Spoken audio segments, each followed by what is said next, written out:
Welcome to Massive Late Fee. And now your hosts, Mark and Carol.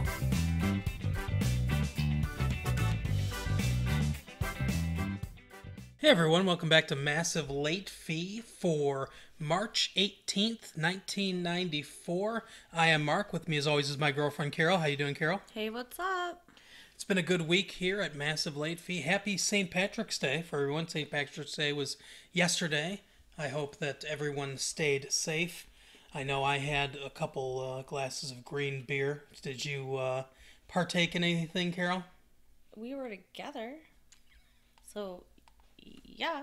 I know, but everyone else wasn't with us. Yeah, but I didn't have green beer because I don't like green beer. So I had a green apple martini. Yeah, very festive drink for the holidays. It is. Well, on to the news. I've got several stories from the Los Angeles Times that we can talk about today.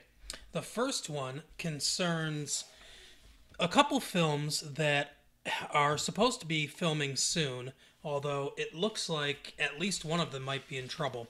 According to the story that I'm reading by Robert Welkos from the LA Times, there's two virus movies that are supposed to be filming soon, beginning filming soon.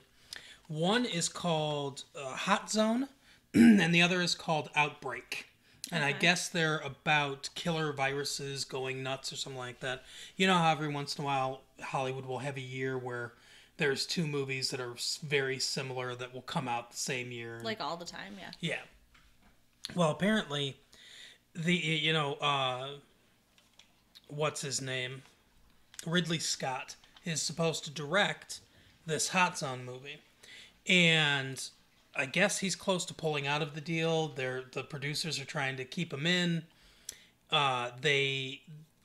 They have delivered a script, but he doesn't think it's great, And they were in talks with Robert Redford to maybe star in this movie, but Robert Redford says that he hasn't seen a script yet, and he's not signed on to anything, basically. Okay. So there's a lot of problems with this production. The other one seems closer to being filmed, but they don't have a script yet. So the producers are waiting, biting their nails, waiting for this final script to come in. But they do have, I guess, a few people that they're talking to star in the movie. They don't have anyone attached yet. But they have the director, Wolfgang Peterson, who directed In the Line of Fire, the Clint Eastwood movie. Okay. So that's an interesting story. I guess we'll see if either one of these movies get made. It appears that neither of them might, but we'll see if either of them get made and what goes on with there, which one wins. Right. Basically, the competition between which one is the better virus film. We shall see. I guess it's a thriller type thing, but I don't know. I don't fully get the idea behind it yet. Yeah, I mean, I don't think it's gonna, take off or anything. I can't think of how you would make it dramatic, but Right. I don't know. We'll see. One of the other stories that I read in the LA Times was the Times got a copy of the presenters list for the Academy Awards. Okay. Which is coming up later this month, I believe. I think it's at the end of this month or early April. I can't remember exactly when. I'll have to look later in the paper, but it's coming up soon. Now, spokespeople for the Academy Awards production have said that lineups change a lot. This is not set in stone. The lineup usually does not get leaked out. Yeah. And they said this is why, because lineups change. So whatever you print might not, probably isn't going to be accurate. Just keep that in mind. That was kind of their statement on the matter. But the Times does have a list. Now, I won't go through everybody, but Arthur Hiller will, do the welcome. That's the Academy president. That's normal. That happens all the time. So that's not a surprise. The opening number is going to be called Putting It Together with Bernadette Peters. Whoopi Goldberg obviously is going to host. We've known that for a while. Tom Hanks will present the Art Direction Award. Okay. So that's kind of cool. Macaulay Culkin's going to present an award. Jeff Bridges is going to to introduce The Fugitive, one of the Best Picture. You know how they play the clips from the Best Pictures throughout the award show. So he's going to do that. Marissa Tomei is going to do actor in a supporting role. That's pretty traditional too, because she won for My Cousin Vinny. So they usually bring them back to do their opposite. Okay. She won supporting actress, so she's going to do supporting actor. That's a normal thing to do. Janet Jackson and Jimmy Jam are going to perform the original song nominee again. So that sounds pretty exciting. Liam Neeson's going to do the Sound Editing Award. There's a bunch of... Rosie O'Donnell's going to do a few. Glenn Close is going to present the honorary award to Deborah Kerr. She was in From Here to Eternity, and she was in The King and I. I think you saw that one. Yeah. She was Anna in The King and I. Yeah, that's a good one. So Johnny Depp's going to do the Philadelphia. Yay, Johnny Depp. He's going to introduce the song, the nominated song, which is going to be performed by Neil Young. So that will be interesting. Let's see, the big ones. Al Pacino's going to do actress in a leading role. Nice. And for Best Director, Clint Eastwood is going to present. And then Best Picture, Harrison Ford will present. Okay. Interesting that they have Harrison Ford presenting the Best Picture category, because The Fugitive, as I, said, is up for Best Picture. Oh. Now, most people believe that Schindler's List will win Best Picture, that Steven Spielberg will win Best Director for Schindler's List, and it will win Best Picture. Some of the other awards are up for grabs, like if Liam Neeson will win, Ralph Fiennes is nominated for Best Supporting Actor, and those are up in the air. But most people, the consensus is that Schindler's List will win. Okay. I'm wondering why they have Harrison. I mean, is this a tip that could The Fugitive possibly win Best Picture over Schindler's List? You think they would have him present his own award? Well, he didn't produce it, so he wouldn't be winning it. He was just the star of the film. So, but it seems almost a slap in the face to say, hey, that movie that you starred in, it's going to lose. Present the award. Yeah. I don't know. It's interesting. Harrison Ford's a big star, though, so that could be part of it. This, if the lineup changes, this might be one of the things that changes. Yeah. I feel like. So, I don't know. I guess we'll see what happens there. I really don't see anything beating Schindler's List, but time will tell. And another light bit of news before we get into the rest of our program. Remember that movie, Who Framed Roger Rabbit? Yeah, I love that movie. Remember Jessica Rabbit? Yeah. And how buxom she was and everything? Yeah. Well, the movie has come out on Laserdisc, also video, but it's come out on Laserdisc, and apparently the animators have snuck in some X-rated images into the film that are invisible at 24 frames per second, which is what a normal film rate plays at, but are visible when you go frame by frame, like you can do with a Laserdisc. Huh. And word is spreading that this is in here, and I guess they're selling out of Laserdiscs before Disney can pull them, because I'm sure that's what Disney's next move is. The animators thought they were being sly, not realizing technology has gotten to the point where people can go frame by frame now, and they thought it was almost like subliminal in the thing. But apparently there's an instance where Jessica Rabbit does a twirl, and her skirt kind of goes up, and the first time she goes around, it appears as if she's wearing underwear, and the second time it's clear she's wearing nothing underneath her dress. Gross. I agree. I'm not going to buy it. First of all, I'm not a millionaire, so I don't own a Laserdisc player. Right. But second of all, I'm not interested in seeing her naked in cartoon form.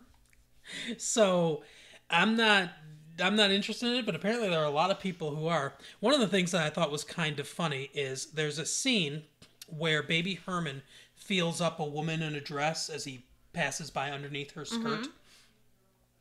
And if you freeze frame right as he goes by her, there's graffiti on the wall that advertises a brothel run by Allison Wonderland. Allison Wonderland. Right.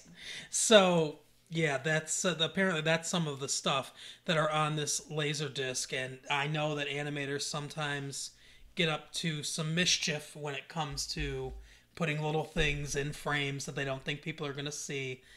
But this is very interesting. And I think Disney has no comment so far. I think they're going to be pulling these laserdiscs. I think some people are getting fired over this. I don't understand why they would do that, though. I mean, really. I mean, if nobody's going to notice, if nobody's going to see, what's the point? I think it's just cheeky, like, in-jokes for them, I guess. I'm not sure exactly why they do it. But I know it's happened before in other films. Yeah, I know. I mean, I've heard that, too. It's just, it doesn't seem like there's a purpose, really. Maybe it's just boredom. They're sitting there slaving over these drawings. They have to drive. There so many things they have to animate. So many drawings they have to make. I mean, I can't even imagine how many hundreds of thousands, millions of little frames they have to make a full movie. Right. So maybe it's just boredom. As they're sitting there, I'm just gonna make this one just a little bit different. Put a little, something in the background or something. I don't know. But yeah, so that's interesting. But yeah, I think some people are going to get fired over that. They should. On to our TV picks of the week. Speaking of someone who might be getting fired, no, I'm sure that this guy won't get fired. But the first TV pick, I'm going to do mine, if that's okay with you. Okay, go ahead. Mine is a television show that's on ABC right now. That's called Politically Incorrect with Bill Maher. Now, I wasn't really familiar with Bill Maher before this program started. I'm sure a lot of you probably weren't either. He comes from B movies. He was in some movie called Amazon Women and the Avocado Jungle of Death. What in the world? Yeah, some weird movie. But he's been in films like that. He was in DC Cab way back in 80-something. But he's a stand-up comedian and a B-movie guy, basically. But apparently he has a very sharp political brain. Okay. Because he started this show. I'm not really going to go through any individual show or like individual issues. I'm just going to kind of tell you what the format of it is. But I really kind of enjoy this show. It's a debate show where Bill Maher plays the moderator and 4 people come on.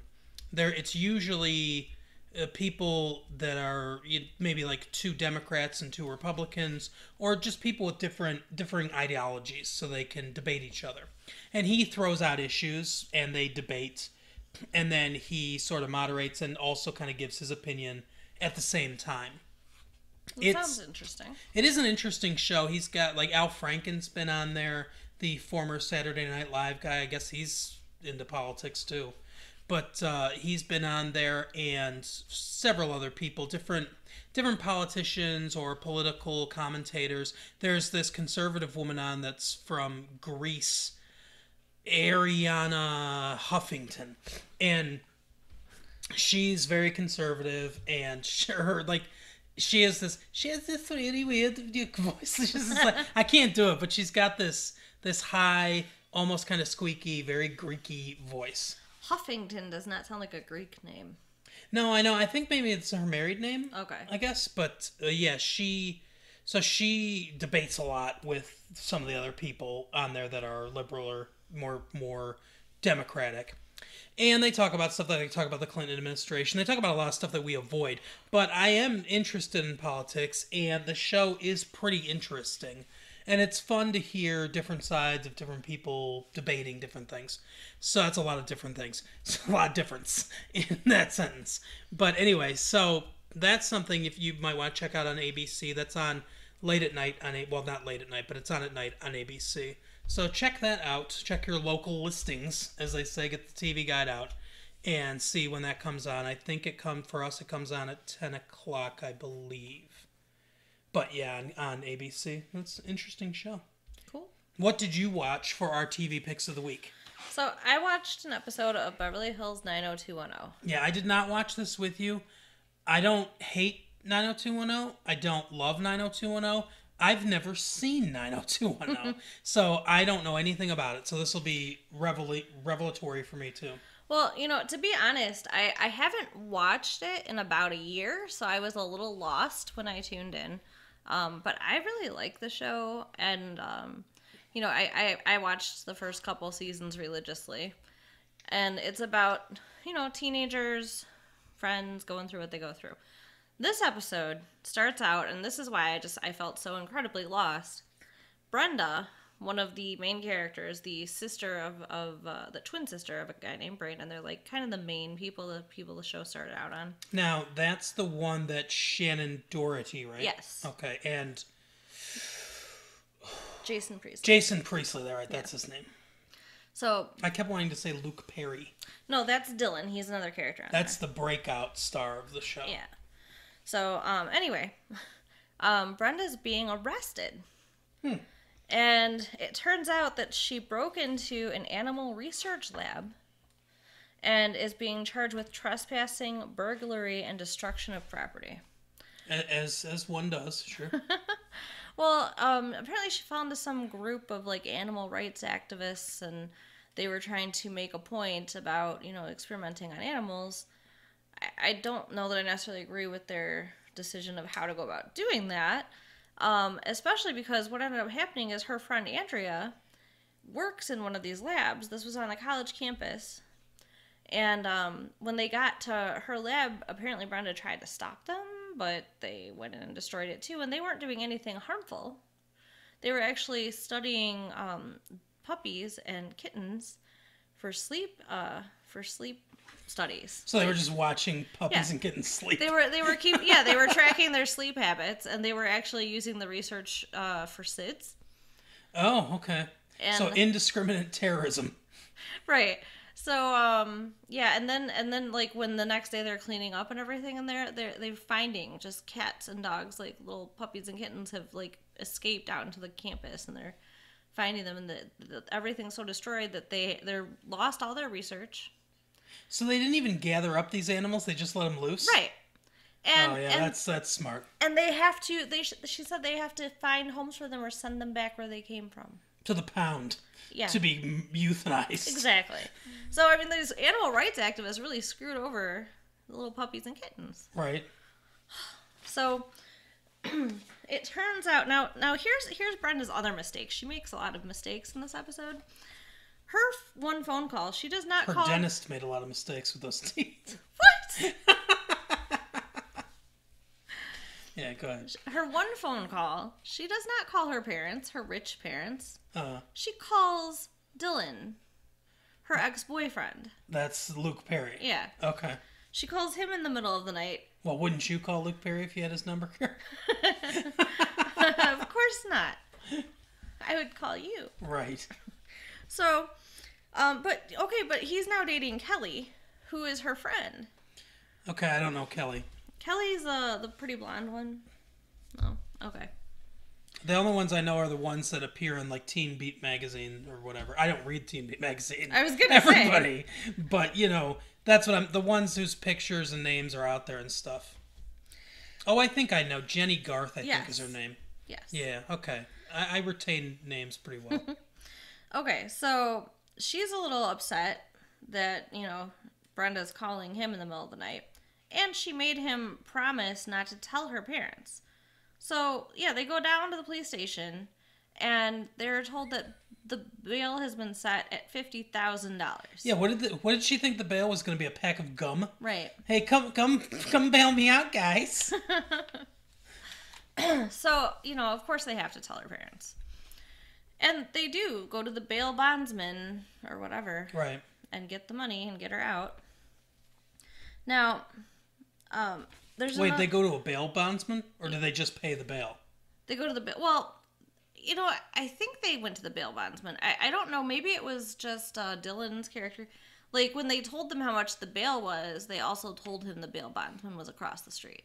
Yeah, what a bail bondsman does is if you can't pay the full amount of your bail, normally how bail works is, so it's $50,000 in this case. You pay $50,000 to the court, and then if you don't show up for your court date, you forfeit that $50,000 plus there's an arrest warrant for you. Okay. What a bail bondsman does is a bail bondsman puts up that money for you, and you usually pay them 10%. Okay. For like a 10% fee, basically. So in this case, you'd pay the bail bondsman $5,000. He'd put up $50,000 so you could get out. And then he recoups that when you show up for your court date. If you don't show up for your court date, which is something that happens sometimes, especially when people go to bail bondsman, they hunt you down. That's when they become, like, bail bondsmen will become like bounty hunters. Okay. And hunt people down to forcibly bring them to court so they can recoup the money that they put in. Oh. But if her parents are rich, I don't Yeah. know that they would necessarily do that. Yeah, they probably didn't. They probably just had the money. So they get the money back. Yes, if you pay bail, you get the money back when you show up for court. Now, sometimes, especially in certain cases, they'll use that. The court will say, if you paid it yourself, the court will say, we're going to use a certain amount for this court cost or this court Restitution. cost. Yeah, things like that. They'll take fees and court fees and stuff like that out of the bail and then give you whatever's left over if there is anything left over. Or if, it's not enough to cover it, then you have to pay more out of pocket. So you don't always get all of it back, but theoretically you could recoup all that money back, and then if you had judgment against you, then pay whatever you're supposed to pay. Okay. So there's another kind of like minor story going on here with Steve Green, or Ian Ziering's character. He's the ugly blonde guy. Yeah, he's a weird looking dude. Yeah. No offense, Ian Ziering, but your name... A little offense. Your name fits your face. But apparently his dad is a complete dick. Okay. And well, he did name him Ian. Right. So they're supposed to be going golfing with Brandon and his dad. And that's when that doesn't happen because they find out about Brenda. And they end up instead golfing with some people that his dad hates. Okay.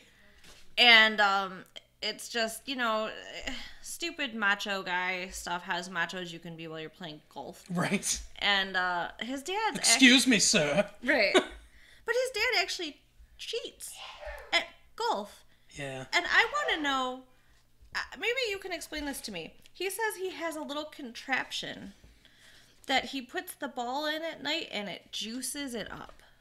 I assume what he means is that it enables it to fly farther when you're driving the ball. Now, I don't know how you would juice a golf ball necessarily. I've only golfed a few times, so I'm not well versed on it.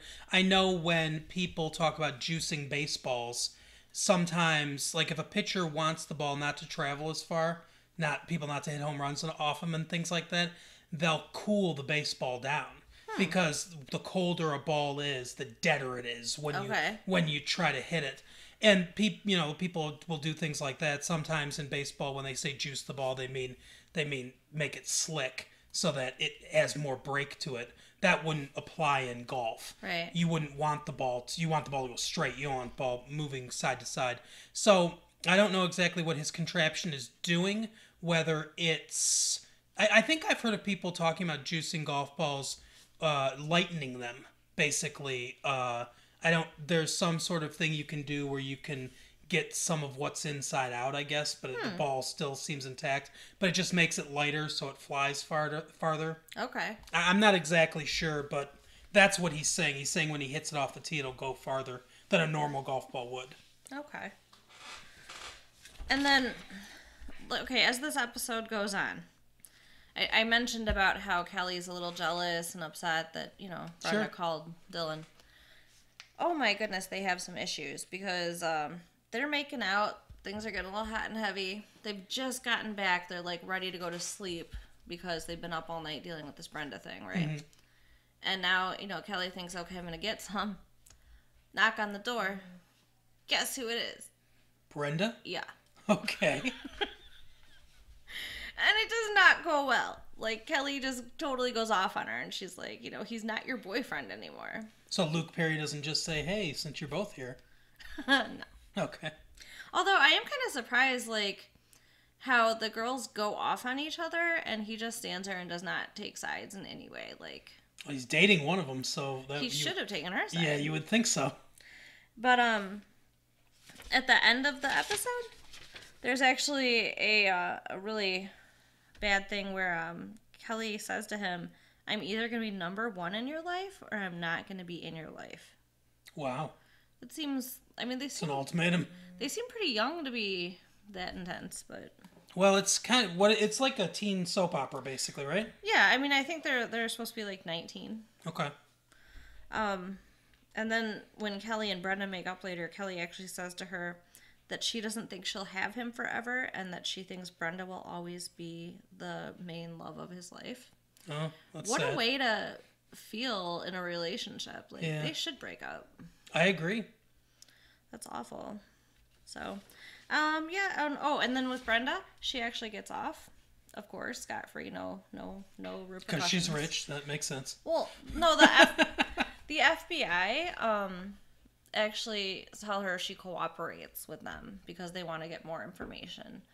They'd actually infiltrated this group and all kinds of stuff. Like, so they want the organizers or whatever, right, of the shitty college terrorist organization. Yeah, that lets little puppies and kittens go into the night. Wow, what a plan!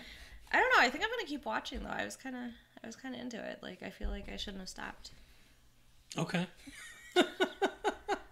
Well, I guess next week when it's on, you can watch that episode. I'm gonna. Maybe you can just talk about 90210 every time. Maybe. This can be like a part 90210 podcast. We'll see. Maybe you can catch up on reruns in the summer or something. I know it's on its 4th season, so I don't know. Yeah, take a while. It might be out on tape. I know that they do some shows on tape sometimes on VHS. Well, I missed all of season 3 and part of season 4, so yeah, we'll see. They do. I know they have a lot of episodes. They do like 30 episodes. Normally for broadcast TV, there's like 22, 24 episodes, sometimes 25. But this show is like 30, 32 episodes a season. Oh, I didn't even realize that. Yeah, they go longer. They go farther. Like, they go closer to the summer than most shows end about May. They usually go into about June or so for some reason. They go a few weeks farther than most shows do. I'm not sure exactly why. I think that it's on Fox, right? Yeah. So I think probably Fox wants the programming. Right. Because they've only recently, this year, this is the first broadcast season that they've had a full slate of programs Monday through Friday. Sunday through Saturday, all 7 days. Yeah. So, yeah, that could be part of the reason why. So it'll take me a long, long time is what you're saying. Yeah, but I think if we could find it on VHS, we might be able to do it. I know they do that. It's harder to find TV shows, but I know they're out there. Yeah. Well, our main topic for the week. It's horrible. We went to see the brand new film, Naked Gun 33 1/3, The Final Insult. The title, I think, perfectly explains the movie. The original movie was great, called Naked Gun, straightforward. It was based on a TV... This was part of the joke. It was based on a TV show. Now, okay, so this is produced by the Zucker brothers and John Abrams, or John's not his name. I can't remember his first name. I don't know. Jerry. I think it's Jerry. No, Jerry Zucker... I don't know. Abrams. But anyway, his name's Abrams. Zaz is what they call themselves. Z-A-Z. For Zucker, Abrams, Zucker. All right. That's what their production company is called. They did Airplane very famously, and that was a huge hit in the 80s.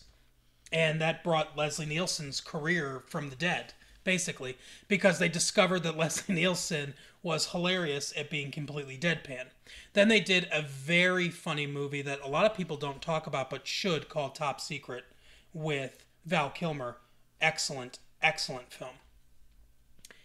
So, and they've started doing these kind of parody films, these slapsticky, funny films. They made a TV show called Police Squad that I believe aired 5 episodes, maybe 6.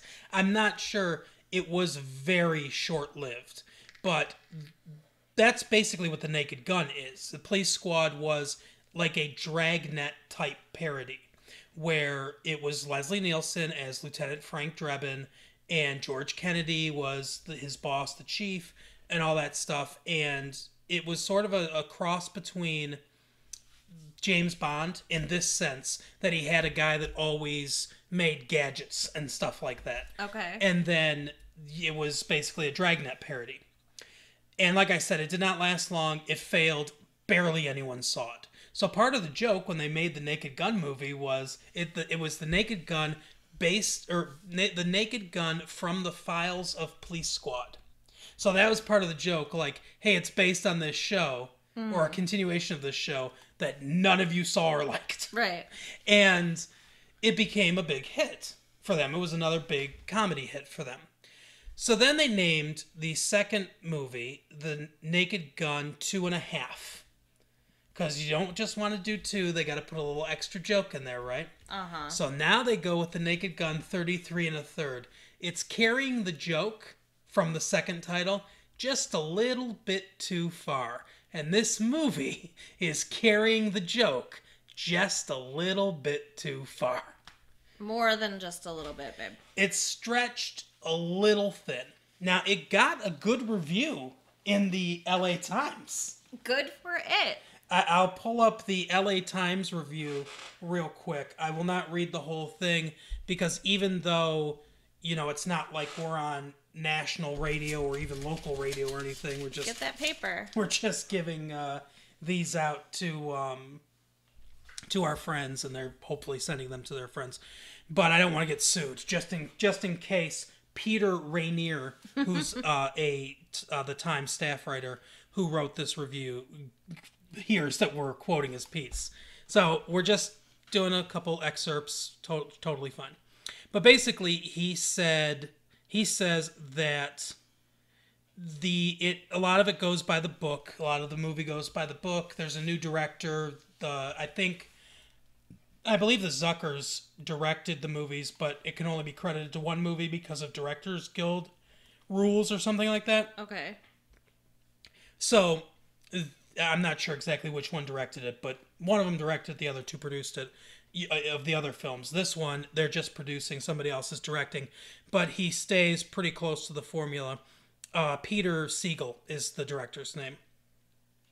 And basically it says that, fans of the Naked Gun series will like it. It's a lot of the same kind of stuff. He talks about the things that happen at the Academy Awards and how the Academy Awards rarely get skewered in a film the way they do in this film and everything. So it seems like he enjoyed a lot of the gags, and you laughed out loud at some of the gags. I will say that while this is definitely not my kind of humor, very much like Ace Ventura: Pet Detective. Yeah, this is a little bit different kind of humor, but yeah. This movie actually did make me laugh a few times. I did not laugh once when I watched Ace Ventura, so... it was not the worst comedy I've ever seen. No, it's an okay movie. If you really like The Naked Gun, and you really liked the second Naked Gun, which I don't think was as good as the first one, this one might be slightly better than the second one, I suppose. But it's not nearly as good as the first one. It's not anywhere in the same stratosphere as Airplane, which was a brilliant film, and it's not anywhere close to Top Secret, which I think is their best film. But it's okay. We'll give you the basic rundown of it. So it's Frank Drebin again, Leslie Nielsen, and he's married to Priscilla Presley. He's retired now, and they're having some marital problems. He can't perform his husbandly duty, I guess. Mm-hmm. And he's become domesticated to the point of basically being a housewife. He's making baked goods and ironing, and he's doing all these stereotypical housewife things. This is the problem with guys who want to date so much younger women. Yeah, I suppose. I mean, you're going to end up sitting at home while your wife's out there doing stuff when you're old. Yeah, I guess. Well, it's, we're the same age, so. Yes. Not anything I have to worry about. But yes, so he's become domesticated, and they go to couples counseling, and it's just, I don't know, it's a disaster. Yeah, basically the couples counselor just says, well, go have sex with your wife. Yeah, that's what he says. I mean, there's no helpfulness to it. Have a romantic evening with her. Yeah. And she was like, oh, it's been so long since we've had a romantic evening like that. I don't understand why. He's not working anymore. They have enough time, and they have no kids. And she wants to have kids. And the image of, what's he got to be, 65-year-old Leslie Nielsen, yeah, having a child is a bit humorous, but she wants to have children, and he's not sure that he's ready for that kind of responsibility. So not ready. When's he gonna get ready? The hell? So in comes George Kennedy, his old boss, and O.J. Simpson, who is very good in this movie. He's not in all these films. O.J. Simpson's not in it a lot. He plays Nordberg. He's kind of the I'm there too cop, but he's very charming. He's very likable.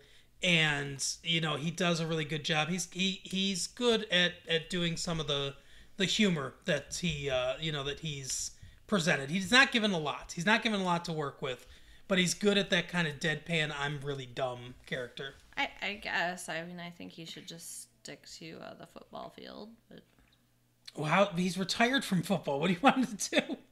Stay home and make baked goods. He's retired from football. Yeah. Okay. So yeah, just do some cooking. Get a knife and chop up some vegetables and do some cooking. There you go. But no, because he was an excellent football player. I know Carol's not a big fan of football, and he was just a little before my time in the 70s. But for the Buffalo Bills, I mean, absolutely fantastic running back. The only thing that comes close, in my opinion, is Barry Sanders. Barry Sanders is better running back, in my opinion, for the Detroit Lions. But anyway, but he was a tremendous football player. Then he did some Monday Night Football commentary with Howard Cosell and Frank Gifford after Dandy Don left and started doing his own TV show and stuff. Not very good commentary. He's done some commentary here and there. You always see him, in the cold weather with the gloves, Maybe he should write a book. Yeah, that's not a bad idea. He could write a book, but I don't know. I liked him in the movie though. Could he be a star? I don't know. I heard that he was originally talked about as being the main character in the movie The Terminator. What?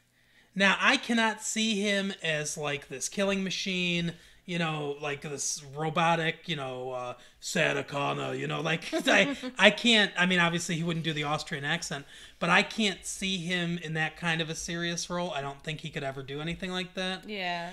But yeah, I just don't see, and apparently that's what the producers said. He was too nice. He came in, he read for it, they kind of liked him, but he was too nice to do it, so they went to Arnold Schwarzenegger.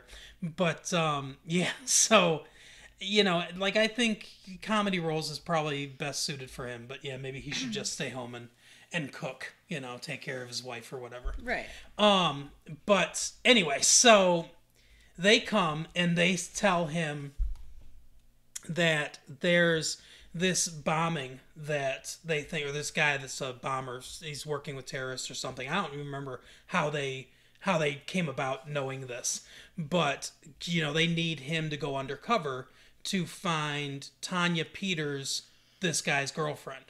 And Tanya Peters is played by the Guess Jeans model and former Playboy Playmates Anna Nicole Smith.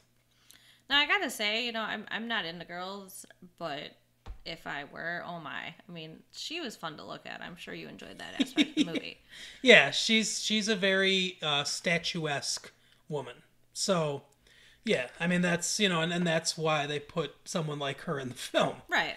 She is not a great actress. I understand why she does the Guess Jeans commercials, because, she looks good, she's got a good body. If she was a better actress, she could be Marilyn Monroe. Like Marilyn Monroe 2.0. Yeah. Because she's gorgeous and everything, and if she was just, I don't know, maybe 50% better at acting, I think she'd have a really good career. But she's just not that good of an actress. No. She's okay. She's passable in a role like this, where she's like third string as far as lines and stuff goes. But man, she would not be able to carry a movie like Marilyn Monroe used to be able to carry a movie. Some Like It Hot. Oh, Gentlemen yeah. Prefer Blondes. Yeah. I love Marilyn Monroe. 7 Year Itch. Yeah, that was a great one. But yeah, unfortunately, she's just not there. Now, maybe if she took acting classes, maybe she could get better. Okay, so Anna Nicole Smith. Some acting classes. But anyway, so yeah, they're looking for her and they want him to go undercover. And she's a nurse. So ridiculous. So he decides, okay, I'm going to help you out, even though I told Jane that I'm not going to work police work anymore. So he does it when she's out being a lawyer. And it's funny too, because in the first movie, I think she was like a secretary in the first movie. Really? For the evil boss played by Ricardo Montalban. I don't remember the second movie super well, so I don't remember when she became a lawyer, but apparently she's a lawyer now. Yeah, she must have been busy in between movies.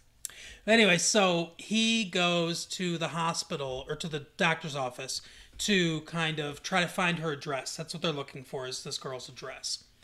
And for some reason, because it's a comedy movie, he didn't research what type of hospital or what type of doctor's office it was. So he comes in and fakes an old football injury. He's got a sling on, and he's basically saying that he hurt his elbow. Turns out it's a sperm and fertility clinic. Mm-hmm. So the nurse is asking him what the problem is, and he's like, oh, I noticed it when my uncle came over in the backyard. And she kind of looks like, your uncle? What are you talking about? Because she thinks that he's there for fertility problems. Right. And he's like, yeah, we would throw the old... He didn't say throw the pigskin around. No, he was saying like something about jerking it. Yeah. I think I jerked it too much. He's talking about his elbow. I just couldn't last as long as him. It's like all this stuff that's double entendre type stuff where he's talking about one thing and she's thinking another thing because we saw the sign that said fertility clinic and he didn't. But, it's also kind of gross because this is an old dude. Yeah, Leslie Nielsen, I think, used to be what women would consider an attractive man when he was younger. A long time ago. Well, I mean, he started, I think, in the 50s in acting, so we're talking a 40-year career. Because they don't just leave it at, he's walking in here. No. They put us through all the sounds and the tousled hair and all the... Yeah, because he's got to give a sample. I don't want to think about it. I don't want that image. So and hijinks ensue. He's got to go back several times. No, he doesn't have to. Several samples. He does not have to. He chooses to. Well, he's trying to cover his tracks with Anna Nicole Smith's character at one point. There is one part that's pretty funny where he recognizes her name before he goes undercover, and he says, "Oh yeah, don't you remember back in the 70s?" Which is funny because it's 20 years prior if it's taken place in the 70s, and there's some disco shootout, and she's there looking the exact same age that she is now.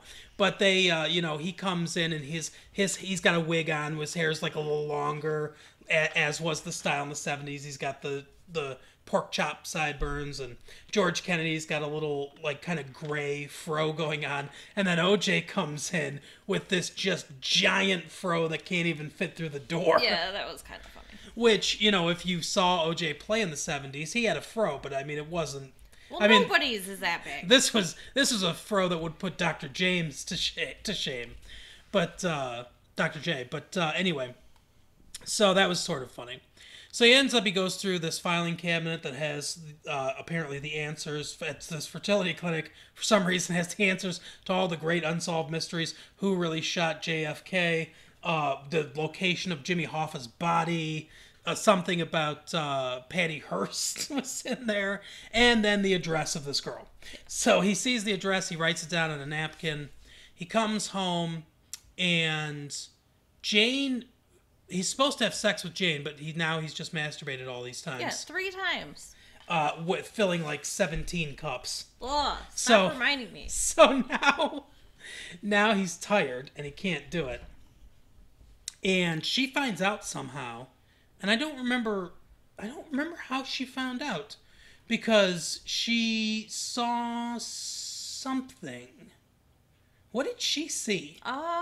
Because it would appear, though all I remember is the logical assumption would be that he cheated on her, but she said, "You're back to doing police work again." Yeah. And his response was, "No, it's another woman." And she's like, "Oh, in your dreams." Now, let's not skip over, though, real quickly here, what the woman was wearing. Which one? His wife. Oh, yeah. That's another gag. Lingerie that's freaking lit up. Yeah. It was the most ridiculous looking thing I've ever seen. Like arrows pointing down to her. It was ridiculous. To her crotch with a big heart. Yes, it was like it would have been a funny Halloween costume, or but you something laughed that at you it. wear to bed. You laughed at the reveal of it. I did. It's still stupid. Yeah, it's dumb. Yeah, but the movie is dumb. It's dumb humor. But I don't remember what it was. It wasn't like lipstick on the collar, but it was something like that. Yeah. Where you would have thought that, I don't remember, but I'm sorry guys. Was it the address on the napkin? No, because she starts crying. This is another part that's kind of funny. She says, "Oh, you're doing police work again." She's dressed in this lingerie. She goes into the bedroom and then opens the door immediately, and she's dressed and packed, ready to go. And the doorbell rings and she says, "Oh, that's the cab." And so she's crying. He gives her the napkin with the address on it, and that's why he doesn't know what the address is later. He said, "Oh, I had it, but I don't know what I did with it." Right. So anyway, he goes back to working police work full time in order to figure out what this guy's plan is. They decide that he's going to go undercover in the jail. So he goes undercover in the jail to kind of befriend this guy, and played by Fred Ward, and try to figure out what his plan is. So take it from there a little bit, because I'm trying to remember exactly what happens from that point. Do you remember what happens? Is this the part where you fell asleep in the movie theater? Nodded off a little bit because it got kind of boring. The next thing I remember is them being at the award show. You fell asleep for that long in the theater? Apparently. I'm sitting in the movie theater, and at some point in the film, I just hear... I do not snore. A little bit. Oh my. And then I poked you. And I was like, what is going on? Yeah, she fell asleep in the theater, so that's how you know that it's a good recommendation for the film. Well, I mean, I was also tired, but yeah, it was boring. Well, it's dark in the theater, too. And you get all that popcorn. You kept me up too late. Oh. It's your fault. Oh, we're going to talk about that, huh? No. Okay, so, anyway. So she fell asleep in the theater. So Fred Ward has got this plan, and basically, it's kind of ridiculous. This whole section of the film kind of flew by for me, and I did not retain much knowledge of it. You were bored, too. But, yeah, I guess that's what it was. But basically, he had a plan, and Leslie Nielsen's character, Frank Drebin, was like, "Oh, I'll help you and stuff." And for some reason, he's going to pass the note of this plan to one of his underlings while they're in the cafeteria in front of everybody. And one of the guards gets the note, and Drebin basically stages a riot so that he can get the note and eat it. He ends up eating it with spaghetti sauce and stuff like that. It's just, I don't know, it's ridiculous. Because, he wants to destroy the evidence. Okay. while this riot's going on. So this proves to the guy that he's on the up and up as far as being a criminal goes, and that he can trust him. So then they're going to break out. So they start they start digging this tunnel in their cell, and they're getting rid of the dirt. And it seems to me like the only real gag of this whole part was that they were having problems getting rid of the dirt because it was so much dirt. They're playing baseball outside in the yard and everything, and he's letting the dirt fall from his pant leg, and stuff like that, trying to get the dirt out. And at one point, it's so much dirt because he's batting. He's in the batter's box. It's so much dirt that he's like several feet in the air. It's a giant mound of dirt, something that would obviously be noticed. There's criminals in there as they're doing the lineup with dirt on their heads. It's just like trying to, and their whole bed's covered in dirt, so they're laying on dirt. It's just I'm bored listening to you talk about it. It goes way too far. And that's like I said, that's part of what this movie's problem is it takes what was a funny premise for one film and it stretches it just a little bit too far. Or a lot. But anyway, so they end up breaking out and they get out of in the sewer at a school in South Central LA. So all the kids have guns and they start shooting at him. That part was kind of funny. So they run away and they get to his mom's car, and she's taking them to the Anna Nicole Smith's house, which is where they're going to hide out, the address that he had found. Meanwhile, his wife is, pissed and everything. She's taking a sabbatical from work, I guess, because she doesn't go to work. And she's doing a Thelma and Louise parody with one of her friends. I remember that. Which goes nowhere at all. Like, it's kind of funny. There are some funny bits to it, but they don't actually have any kind of adventures. They don't they don't do anything that happens in the movie. They don't actually, directly parody the film, Thelma and Louise. They just, they're just sort of dressed like it, and they do nothing. They drive to one bar. She sees the napkin with the address on it and says, "Oh, it was another woman," and tries to call him because now she wants to come back home because she thinks he wasn't doing police work. Oh my goodness! She said he was just cheating, so that's okay with her, I guess. So anyway, she ends up driving there because she can't get him at home. So she calls from her payphone. He doesn't answer, so she ends up driving there. She somehow has a big rig truck. Not really explained how, but she has a big rig truck that she drives there. So she ends up showing up, and Anna Nicole Smith is kissing him at the time because for some reason she is super into Leslie Nielsen. Old nasty white guys. Got it. Yep. Yeah, apparently that's Anna Nicole Smith's type. So anyway, Priscilla Presley, Jane, she opens the door and she's like, "What's going on?" And he gives her a hug and basically says, "You're not supposed to know me here." He's trying to clue her in. And they're like, "Oh, what are we going to do with her?" They all come downstairs. "What are we going to do with her? We better kill her." And he says, "Hey, I've been on a lot of jobs where it's gone south, and having a hostage really makes the difference, so we should take her hostage." So he's like, "Oh, that's a great idea." So they decide to take her hostage. So we learn that their target is the Academy Awards. And he has engineered a bomb to be in this envelope so that when they pull out the envelope, it explodes and it will destroy the entire Academy Awards, kill all the celebrities and everything. Seems like it would be really difficult to get that done. I mean, imagine this wasn't a movie and someone actually wanted to do that. To plant a bomb at the Academy Awards and kill all the celebrities in attendance. Yeah, that would have to be a pretty big and powerful bomb. Well, one, yes. But two, I would imagine that getting it actually in the building to do that, I mean, what has security got to be like for an event like that? It's not like trying to blow up Congress or something like that, where it could grind the country to a halt. I'm not lifting up stars to that level. But imagine every celebrity at the Academy Award is killed. What does that do to the movie industry? Yeah. It brings the movie industry to its knees Because think about all the directors, all the producers, all the actors. I mean, it's like the top A-list talent are all gone. Yeah, it's definitely it would definitely hurt. It would be a huge thing for pop culture in the country and for the movie industry in particular. And, so I would imagine that, the security at an event like that is enormous. Yeah. But anyway, so he puts it in the envelope. Ann Nicole Smith brings it in. I don't remember exactly how she gets in either. Yeah. Because they stop Drebin at the door and say, "Oh, you can't come in because you're not a celebrity."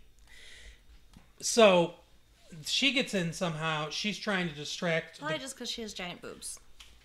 Well, she's trying to distract the guy that's guarding the envelope, and she starts taking her top off and everything. We don't see anything, obviously, but she starts taking her top off, and we see shadows, basically. Yeah.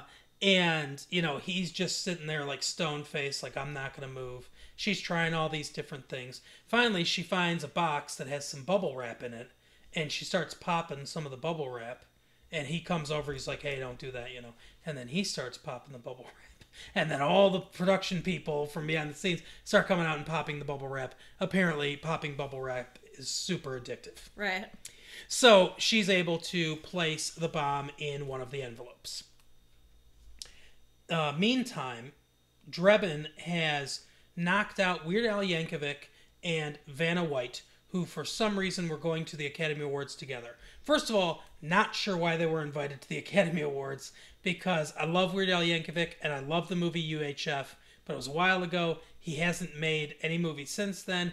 Vanna White, I don't think's ever been in a movie outside of her cameo appearance in this actual film that we're watching.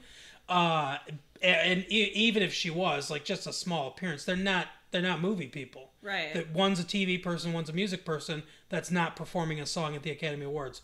Not sure why they're invited. But they knock him out, and then Frank and his wife pose as Weird Al Yankovic and Vanna White. And the guy at the door is like, Weird Al Yankovic and Vanna White, come right in. Even though they look nothing like them. Right. When he says pose, there's no costuming involved here. No, it's not like they try. So then, although they do, there is a funny joke about someone he looks like later. But they come in and they're trying to find the bomb. So he's like, it's going to be in one of the envelopes. Jane, you check the envelopes. I'm going to see what I can do. Maybe try to, like, Raquel Welch, is doing one of the awards. She opens an envelope. They think that, it's going to be the bomb. So they scream. It's not the bomb. Everyone kind of stares at them. And so they're like, oh, we were pulling for Florence Henderson to win this award. And that's one of the funny things about it, is that they're all TV people that are nominated for. All TV people are people in other realms. Like Mary Lou Retton ends up winning Best Actress. Yeah, it's ridiculous. So he says, I'm going to go, or no, it wasn't Raquel Welch, because that's who he's with. It's somebody else. But anyway, so he goes backstage. He's like, I'm going to see if I can stop them from opening any more of these envelopes. You try to find the envelope that has the bomb in it. So they say, up next to present the award for, I think it's Best Original Score or something like that, is Raquel Welch and Phil Donahue. Mm-hmm. And they show a guy from behind with that Phil Donahue silver hair, that trademark silvery gray hair that he's got. And then Leslie Nielsen walks up behind him and kind of knocks him out and takes his place. And he does sort of look like Phil Donahue from behind. That's definitely true. So he comes out, he makes a disaster of it, of course. A lot of it is like the first film, at the baseball game with Reggie Jackson, where he's doing the umpire thing, and then he's singing the national anthem and all that stuff. And it's basically the same, almost beat for beat, the same kind of comedy from the first film.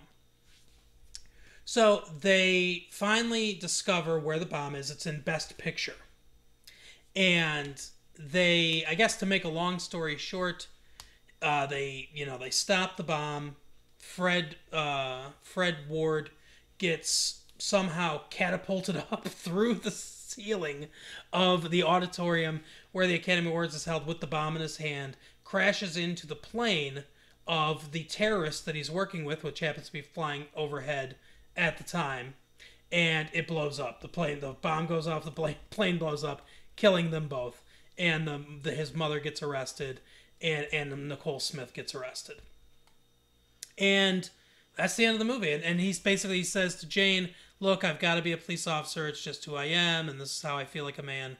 Blah, blah, blah. So he gets to continue working at police squad, and she's cool with it, and they have a baby at the end of the movie. And then it's over. Terrible, terrible waste of my life movie. I won't go that far. I don't think it's worth your time to go see it in the movie theater. If you want to wait till it comes out on VHS, that's probably your best call, I would say. Wait till it comes out on... If you're a big fan, I guess go see it in the theater. If you're a mediocre fan, go or wait for it to come out on VHS and then watch it then. If you're not a fan at all, don't go see this movie. I was forced. Well, we were forced. I didn't really want to see it either, but there was slim pickings this week at the box office. So excuses. That's all I can say. We will end this episode as we end all episodes with our blockbuster pick of the week, and I am excited about this blockbuster pick of the week. It is a film that did not get a lot of love in the movie theater, and it's just weird enough that I like it. It is Airborne. The story of Airborne is of a California surfer dude whose parents go to Australia for the year because they're scientific researchers, I believe, and he cannot go with them. He has to stay with his cousin in Ohio and go to school in Ohio for the year, where there is nowhere to surf, and he's obviously kind of bummed out about it. It stars Shane McDermott is the name of the actor that stars in it, and it also features this weird little redhead kid named Seth Green. There's this one guy in it too that I haven't seen in anything else, but actually I think I saw him in one other film. I'm trying to remember, but he plays the sidekick to the bully of the film, and he is really funny. I like him. His name is, I looked up his name on the VHS thing. It's Jack Black, and he's very funny. Like, he's good in this film. He's kind of like a little weird out there and everything, but I like him. I think this is the first movie he's ever been in. So he goes to Ohio to live with his cousin Seth Green and get bullied because it's Ohio and everyone thinks that he's a weird California guy, except the girls all like him because he's blonde hair and tan, and he's got this whole like, hey, it's just like I have a Zen philosophy, man. Oh, hey, dude, Yeah. They're trying to bully him, and he's like, oh, much obliged, and like it's all really weird. He ends up trying out for the hockey team. They tell him to try out for the hockey team, and he scores a goal on his own goal. Oh no! So they're pissed off, and Jack Black especially is pissed off, and they like just hate him. And he does a lot of skateboarding. This is basically a skateboarding movie. So he does a lot of skateboarding, and the movie ends with a big skateboarding match between the bully and the main character. Mitchell is his name, Mitchell Guzin. But so that is Airborne. It's I don't know exactly how to describe it. It's kind of one of those movies that's so bad it's good, where it's really kind of lame and dumb, but it really makes you laugh. Sometimes you're laughing at the jokes that the movie's making, and sometimes you're just laughing at the movie. Right. And it's like, why did you think to put this in? Why do you think this would be funny? But it's, I don't know, it makes me laugh every time I see it. So Airborne is available right now at Blockbuster. I have my copy already. I've watched a couple times. So go out and get your copy at your local Blockbuster. And if you're by us and you go to the Blockbuster that I go to, I will be returning it in the next couple days. So you'll be able to see it then. He'll be returning it very soon. You don't want to watch Airborne? No. Oh, it's so good. No, you got one dumb movie this week. Not more than that. Well, next week we'll be talking about another dumb movie. No, we'll probably be watching some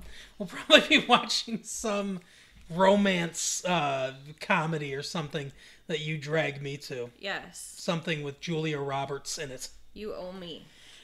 Anyway, so that is our show for the week. Thanks for listening. You know what to do. Carol's Locker will give you some... You can put your money in there for us.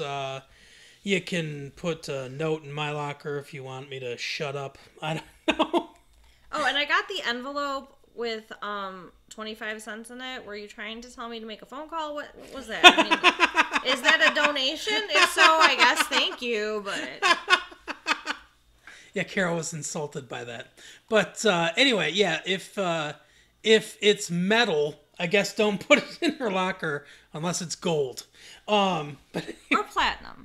But anyway, so yeah, don't be giving jewelry to my girlfriend, anybody. Anyway, so the best thing you can do is tell a friend about us, give these tapes out to different people so that different people can hear our different episodes, and we would love that. And I looked a little bit into that internet thing, seeing if we could get this thing on the internet somehow, if we could put the tapes on the internet. I am having the hell of a time figuring it out. If anybody knows anything about the internet, give me a call, I guess, if you have my phone number. And if you don't, I don't know. You can page me if you have my pager number, and I will return your call as soon as I can. We'll call his brother's cousin's uncle. Yeah, you figure out a way to get to me if you know anything about the internet, and we'll figure it out. But we will talk to you next week. Thanks. Bye.